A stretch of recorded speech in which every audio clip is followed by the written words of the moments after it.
Bandung, sore itu menyambut Arga dengan kehangatan yang kontras, dengan rintik hujan yang tak tergesa, melukis seluruh jalan Braga dalam lapisan air tipis yang berkilauan, membuat aspal terlihat seperti cermin gelap yang memantulkan setiap cahaya lampu jalanan yang baru saja menyala, menciptakan garis-garis neon oranye dan kuning yang terdistorsi oleh riak air. Aroma tanah basah setelah diguyur hujan lebat beradu dengan wangi manis vanila dan pahit pekat kopi Arabica yang menyeruak. Keluar dari pintu-pintu kafe kolonial tua, sebuah kombinasi bau yang selalu berhasil menjadi kode rahasia yang membuka kunci peti memori Arga, memaksanya untuk kembali merasakan setiap momen yang telah berlalu bersama Adira di kota ini. Arga berdiri kaku, jaket denimnya terasa dingin dan lembab. Payung hitamnya tersampir di lengan, tetapi ia tidak repot-repot membukanya, karena ia seolah menikmati sengatan dingin itu. Memilih titik berdirinya tepat di depan Taman Cikapayang, di mana pandangannya terpusat dan terkunci pada satu bangku kayu yang usang dan basah. Bangku yang diukir oleh waktu dan kenangan, yang kini terasa begitu sakral karena ia adalah satu-satunya saksi bisu dari persahabatan, rahasia, dan akhirnya cinta pertama yang tak terucapkan.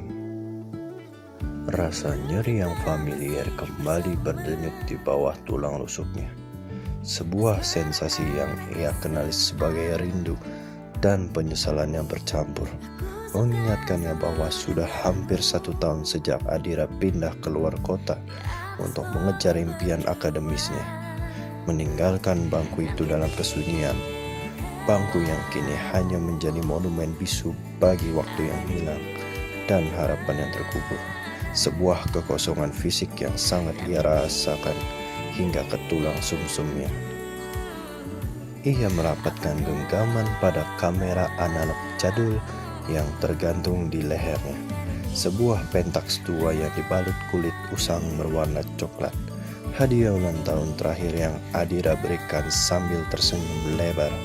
Kamera yang kini terasa dingin dan berat, seolah menyerap seluruh kelembapan dan kesedihan kota, dengan setiap goresan di bodinya yang menjadi peta visual dari setiap momen bahagia yang kini hanya tinggal gema.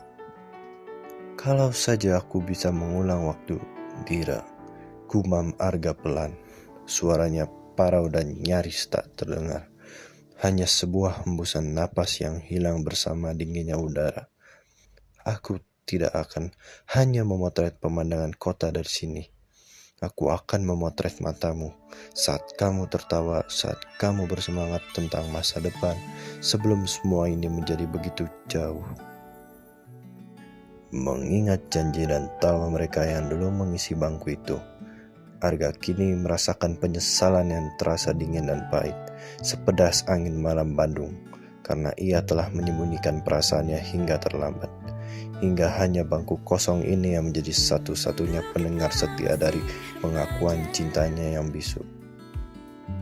Arga memutuskan untuk tidak berdiam diri lebih lama lagi di sana, karena berdiri kaku hanya akan melipat gandakan rasa sakitnya, dan ia memilih untuk bergerak, memulai sebuah ritual yang ia sebut ziarah kenangan, mengunjungi setiap sudut Bandung yang menyimpan memori mereka, sebuah upaya putus asa untuk membuktikan pada dirinya sendiri bahwa masa lalu itu benar-benar pernah ada dan masih hidup.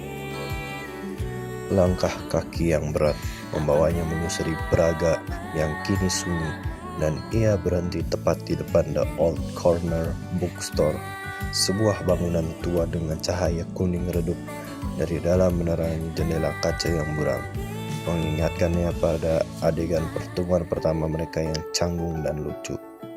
Perjalanan berlanjut ke taman film, tempat di mana mereka bisa melarikan diri dari hiruk-pikuk sekolah, berbagi headphone untuk menonton film-film pendek bisu yang penuh filosofi tentang kehidupan dan kehilangan. Arga mengeluarkan Pentaxnya, mengarahkan lensa ke layar bioskop yang kini hanya merefleksikan tetesan hujan, tetapi ia tidak menekan tombol shutter. ia takut, sangat takut bahwa memotret kehampaan akan membuat kehampaan itu abadi dan nyata. Jadi ia hanya memegang kamera itu sebagai perpanjangan tangannya, merekam rasa yang pernah ada, bukan bukti yang hilang. Malam itu, di kamar kosnya yang sederhana di kawasan Dago, Arga tidak bisa tidur. Ia mengeluarkan buku catatan lusuhnya dan mulai menulis surat panjang, sebuah jurnal emosional yang ia tunjukkan pada Adira, tetapi tanpa niat sedikit pun untuk mengirimkannya. Ia menulis hingga pukul 4 pagi, menumpahkan setiap kerinduan yang mendalam, setiap penyesalan karena tak berani menyatakan cinta pada waktunya, dan rasa kehilangannya menusuk, menjadikan tindakan menulis itu sebagai ritual pengakuan dosa dan cara untuk mengikat kenangan agar tidak hanyut di bawah arus waktu. Keesokan harinya, Arga pergi ke Punclut, membiarkan tubuhnya lelah oleh perjalanan menanjak yang dingin. Sebuah kelelahan fisik yang ia rasakan sebagai metafora yang sempurna untuk perjuangan batinnya. Ia duduk di bangku kayu yang sunyi, tempat mereka pernah berjanji untuk datang setiap tahun. Melihat matahari terbit dan merayakan impian mereka, sebuah janji yang kini hanya bisa ia tunaikan seorang diri. Di warung kopi yang berdekatan, Arga bertemu Mang Ujang, pemilik warung yang sudah tua dengan mata penuh pengertian, yang menyajikan kopi jahe hangat untuk mengusir dingin. "Dulu sama si Neng itu ya, Gak? Sekarang sudah jadi anak kuliahan, sibuk pasti?" tanya Mang Ujang setelah membaca kesedihan di wajah Arga. "Cinta itu memang aneh, nak. Jarak itu bukan memisahkan, tapi menguji seberapa kuat kenangan bisa bertahan. Selama kamu masih ingat aroma dan rasa kopinya, dia masih ada di sini," ujar Mang Ujang, meletakkan secangkir kopi jahe yang pedas di depan Arga, sebuah signatur yang dulu selalu mereka bagi. Arga menjalankan ritual baru di Cafe Dago. Ia selalu memesan 2 cangkir latte hazelnut, 1 untuknya dan 1 cangkir kosong untuk kursi di depannya, menciptakan ilusi kehadiran Adira yang sangat ia butuhkan untuk melanjutkan hari. Lalu Arga mengingat flashback. Di kafe ini, Adira pernah menatapnya serius dan berkata, "Kenangan itu indah karena perbedaan kita. Kak, aku mau kamu tetap jadi kamu, fotografer yang suka melihat dunia dengan mata yang kritis." Sebuah kalimat yang kini terasa sangat ironis. Ilusi kehadiran itu hancur berantakan ketika ia menerima pesan singkat dari Adira.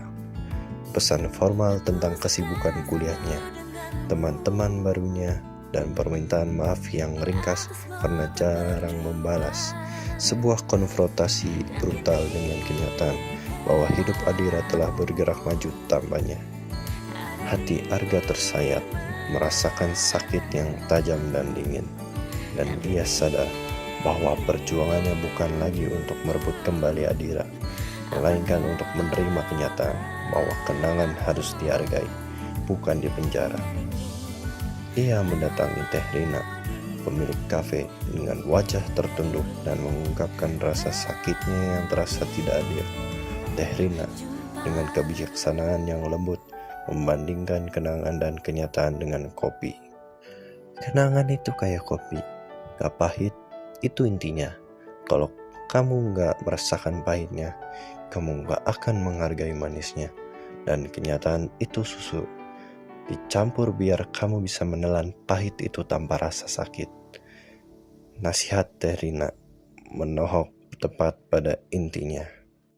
Arga memutuskan untuk mengubah ritualnya. Ia akan memesan 1 cangkir kopi saja mulai hari itu, menerima nasihat itu sebagai izin untuk melangkah maju tanpa harus melupakan. Ia menyusuri Cihampelas, jalanan yang penuh sesak dan berisik, tempat kenakalan remaja mereka terukir, tempat mereka membeli kaos kembar yang kini telah usang dan terlupakan.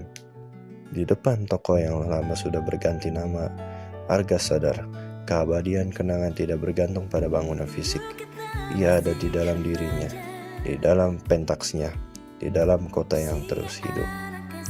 Untuk pertama kalinya, ia menekan shutter di Cihampelas, memotret keramaian yang bergerak, memotret kehidupan yang terus berlanjut, bukan kehampaan yang telah berhenti. Suatu sore yang dramatis, di tepi sungai kecil Dago, Arga melihat Adira. Adira tampak lebih dewasa, tertawa bersama seorang pria dan seorang wanita, teman-teman barunya. Jantung Arga berdebar kencang, lututnya lemas. Ia ingin berlari dan bersembunyi, tetapi ia menahan diri dan mengingat semua nasihat dan janji yang ia ukir sendiri. Ia sadar melihat Adira bahagia, meskipun tampaknya adalah puncak sejati dari perjuangan merelakan. Kenangan harus dihargai tanpa harus dimiliki kembali sepenuhnya. Arga berdiri menatap Adira dari kejauhan dan tersenyum tipis. Air mata hangat menetes di pipinya, air mata pelepasan, penerimaan, dan keberanian. Ia membiarkan Adira berlalu. Ia memutuskan untuk mengubah energi rindu menjadi karya. Ia mengikuti lomba fotografi kenangan kota Bandung, menamai seri fotonya The Present of Absence. Proses mencetak foto di kamar gelap menjadi ritual suci, di mana ia melihat wajah kenangan, mengubahnya dari beban emosional menjadi sebuah narasi visual yang kuat. Pengumuman pemenang tiba. Arga terkejut ketika namanya disebut. Juri memuji karyanya sebagai puisi visual tentang merelakan, sebuah validasi bahwa rasa sakitnya telah diubah menjadi keindahan. Beberapa bulan kemudian, Arga menyusun semua foto dan catatan hariannya menjadi buku foto eksklusif Jejak Kenangan di Kota Hujan. Buku itu adalah perwujudan fisik dari perjalanannya. Ia mengirimkan satu salinan ke Adira, sebuah salam perpisahan yang tulus. Tak lama, pesan balasan datang. Aku senang kamu menjaga semua kenangan ini. Aku juga menyimpannya dalam hati. Terima kasih, Arga, karena kamu mengajarkan aku bahwa kenangan bisa hidup sendiri. Sampai jumpa lagi, kawan lama. Arga tersenyum.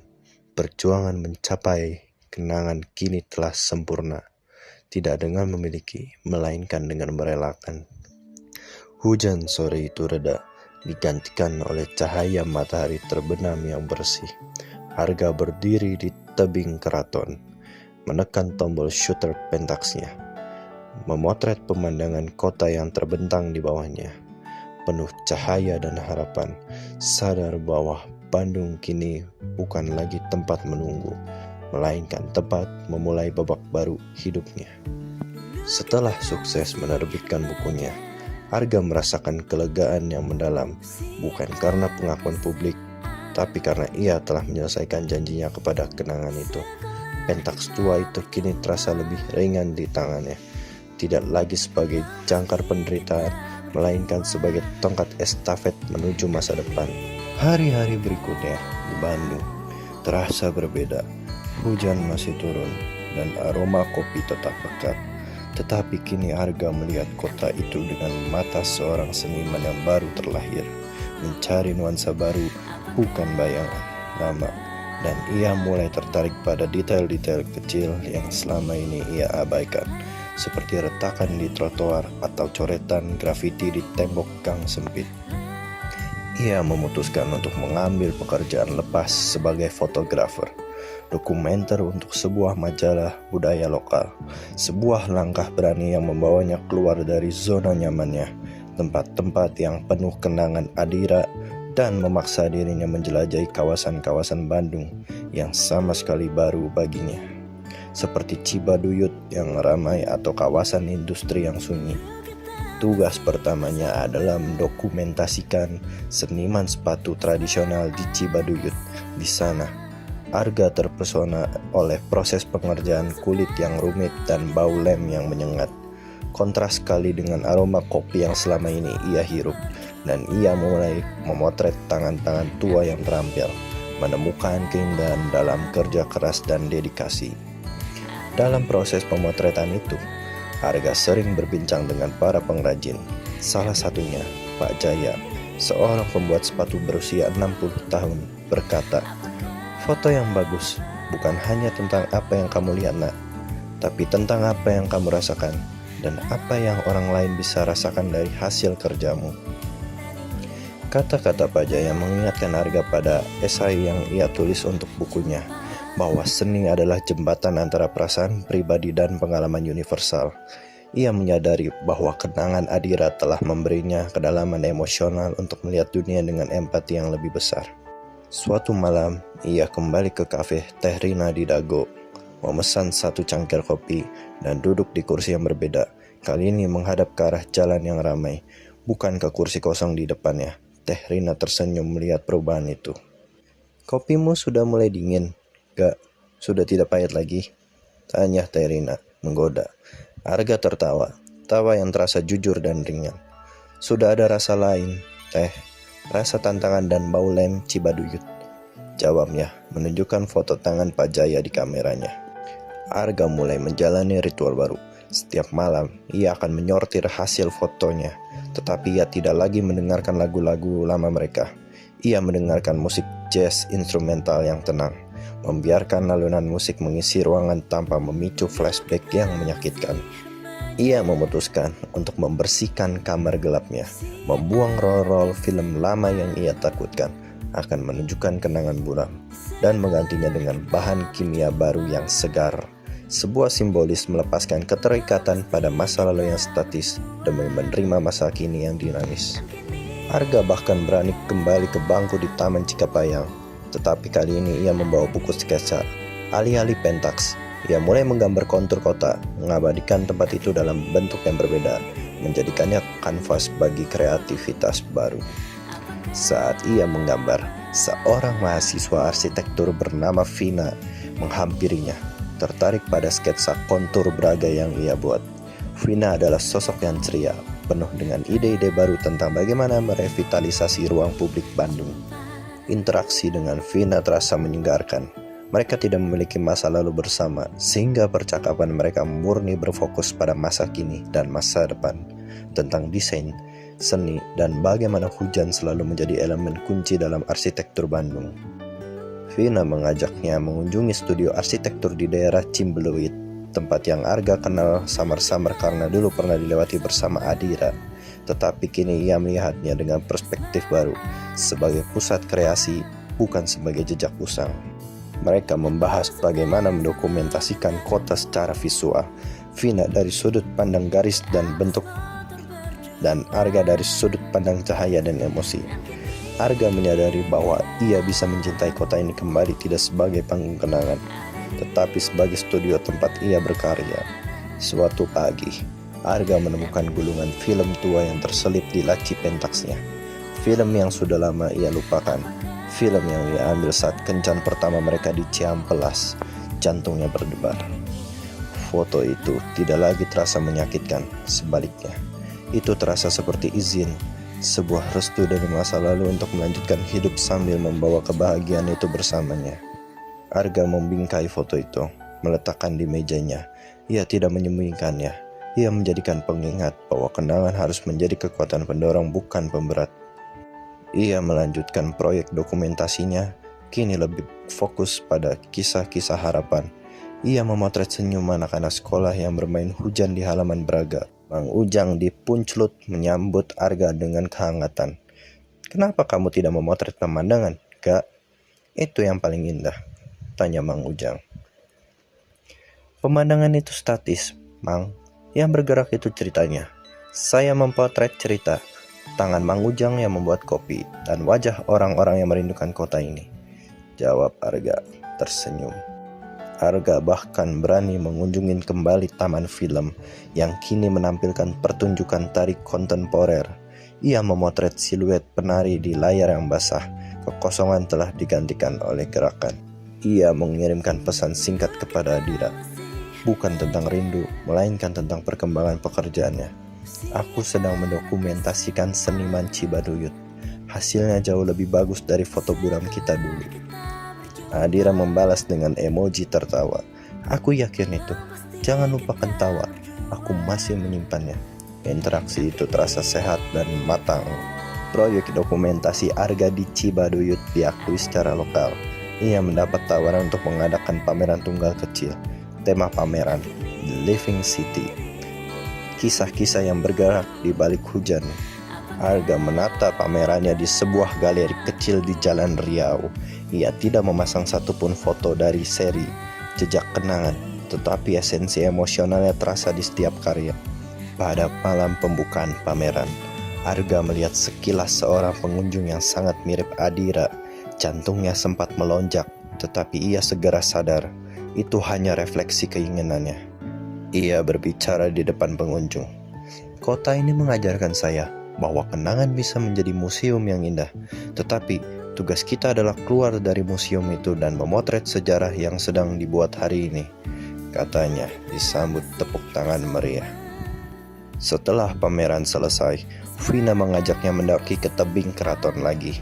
Kali ini bukan untuk sendiri, tetapi untuk merayakan langkah maju. Dari tebing keraton, di bawah langit yang cerah, Arga melihat Bandung. Lampu-lampu berkelip, bukan lagi simbol kerinduan, tetapi janji. Ia membuka buku hariannya dan menulis, "Setiap hari adalah film baru. Aku akan memotretnya dengan lensa yang lebih jernih." Ia menyadari bahwa ia tidak lagi takut pada hujan. Hujan kini terasa seperti pembersihan, mencuci debu masa lalu dan menyegarkan kanvas untuk cerita baru. Arga mengirimkan foto-foto Cibaduyut kepada Adira. Adira membalas, "Hebat, Ga. Aku bangga. Kamu menemukan cahayamu." Ujian itu terasa lebih berharga daripada kemenangan lomba dulu. Arga mulai merencanakan perjalanan keluar Bandung untuk proyek dokumentasi baru. Ia tahu ia harus melebarkan sayapnya, membawa Pentax itu melampaui batas-batas kenangan. Sebelum pergi, ia membuat janji dengan Mang Ujang dan Teh Rina, mengucapkan terima kasih karena telah menjadi penjaga rahasia dan pemberi kebijaksanaan selama masa sulitnya. Ia meninggalkan satu cetakan foto The Present of Absence di bangku Taman Cikapayang bersama catatan kecil. "Terima kasih. Aku melangkah. Itu adalah perpisahan terakhir dan paling tulus pada masa lalunya." Di bandara, sambil menunggu keberangkatan, Arga menetap Pentaxnya. Itu bukan lagi kamera yang digunakan untuk memotret Adira. Itu adalah alat untuk memotret dunia dengan bekal keberanian yang Adira dan kenangan itu berikan. Arga tersenyum. Bandung kini menjadi home base, bukan penjara. Ia siap menghadapi hari yang cerah, membawa kenangan manis itu sebagai modal, bukan beban. Memulai babak baru hidupnya di luar kota hujan. Proyek dokumentasi Arga berikutnya membawanya jauh ke Pulau Dewata, Bali. Transisi dari udara dingin, berkabut dan beraroma kopi, Bandung ke udara tropis yang asin dan berbau dupa Bali. Terasa seperti kejutan sensoris yang menyegarkan, sebuah pemutusan ikatan yang ia butuhkan untuk benar-benar memulai babak baru. Di sana, ia fokus mendokumentasikan ritual dan kehidupan sehari-hari masyarakat pesisir. Ia memotret warna-warna cerah perahu jukung, kontras dengan Pentaxnya yang selalu merekam nuansa abu-abu dan melankolis di Bandung, sebuah evolusi visual yang ia rasakan. Salah satu subjek fotonya adalah seorang nelayan tua, kakek Wayan, yang menghabiskan hidupnya di lautan. Kakek Wayan sering berkata, "Laut itu seperti ingatan, nak, kadang tenang dan jernih, kadang badai dan menenggelamkan, tapi dia selalu kembali, membawa apa yang kamu cari." Filosofi laut kakek Wayan beresonansi kuat dengan perjuangan Arga. Ia menyadari bahwa kenangan memang seperti laut, ia tidak bisa dikendalikan, tetapi ia bisa dipelajari cara berlayar di atasnya. Arga mulai memotret pantai, objek yang secara visual mirip dengan bangku di Braga, yakni sebuah ruang kosong yang luas. Namun, kini ia memotretnya sebagai batas, sebagai tempat di mana satu hal berakhir dan hal baru dimulai, bukan sebagai lambang kehampaan. Setelah 1 bulan di Bali, ia kembali ke Bandung. Ia merasa seperti turis di kotanya sendiri. Namun, kali ini, ia menyambut perasaan asing itu karena berarti ia telah berubah. Ia singgah di kafe Teh Rina. Teh Rina melihat binar baru di mata Arga. Kopimu terasa lebih hangat sekarang, enggak? Sudah ketemu banyak matahari? Komentarnya menyajikan latte hazelnut tanpa perlu ditanya. Arga menceritakan pengalamannya di laut dan filosofi kakek Wayan. Teh Rina mengangguk. Tepat, kamu tidak meninggalkan kenangan itu di belakang. Kamu membawanya, menjadikannya kompas, katanya. Arga kembali ke studio kecilnya. Ia mencuci film Bali, melihat cetakan foto-foto yang cerah, penuh warna biru dan hijau, membuatnya yakin bahwa Pentax tua itu kini bisa menangkap spektrum emosi yang lebih luas dari sekedar rindu. Ia mulai mengajar fotografi dasar kepada anak-anak muda di komunitasnya. Ia mengajarkan mereka cara memotret kesaksian, bukan hanya objek, cara menangkap emosi, bahkan ketika objeknya adalah bangku kosong. Saat mengajar, ia sering menggunakan foto bangku di Braga sebagai contoh, menceritakan kisah di baliknya secara terbuka, kisah tentang kehilangan, penyesalan, tetapi yang paling penting, kisah tentang penemuan diri. Suatu kali, seorang murid bertanya, "Kenapa tidak kembali saja kepada orang yang membuat kenangan itu, Kak?" Arga tersenyum. "Karena kenangan itu sudah hidup sendiri. Tugas saya sekarang adalah membiarkan dia bahagia di jalannya, dan saya bahagia di jalan saya." Arga menerima email dari penyelenggara lomba fotografi. Mereka ingin membuat pameran retrospektif kecil tentang karya Arga, menghubungkan seri The Present of Absence dengan karya-karya barunya dari Bali. Ia setuju. Pameran ini akan menjadi narasi visual tentang transisi dari bayangan hujan di Braga hingga cahaya matahari di Bali. Ini adalah epilog yang ia butuhkan. Arga mengirimkan undangan pameran kepada Adira melalui email, bukan sebagai permintaan kehadiran, tetapi sebagai laporan final atas perkembangan dirinya yang selama ini dipertanyakan. Adira membalas, mengucapkan selamat dan mengatakan, ia tidak bisa hadir karena terbentur jadwal, tetapi ia janji akan mencari foto-foto pameran itu secara daring. Balasan itu terasa hormat dan dewasa. Pada malam pembukaan, Arga berdiri di depan dua foto yang dipasang bersebelahan.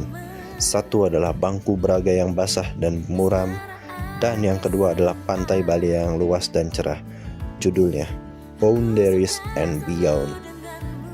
Ia melihat bagaimana publik menghubungkan kedua foto itu, merasakan kedalaman emosi dan kehilangan yang bermetamorfosis, menjadi harapan kenangan kini menjadi aset profesionalnya. Setelah pameran selesai, Arga kembali ke tebing keraton. Hari itu cerah, ia membuka buku hariannya dan menulis kalimat terakhir. Bandung bukan lagi kota hujan yang menyedihkan, tetapi kota yang melahirkanku kembali. Semua kenangan itu adalah akar, bukan beban. Arga berdiri, mengangkat pentaksnya, dan memotret kota yang kini tampak berkilauan di bawah matahari. Ia tersenyum, berbalik dan berjalan menuruni tebing, siap sepenuhnya untuk apapun yang dibawa oleh hari esok.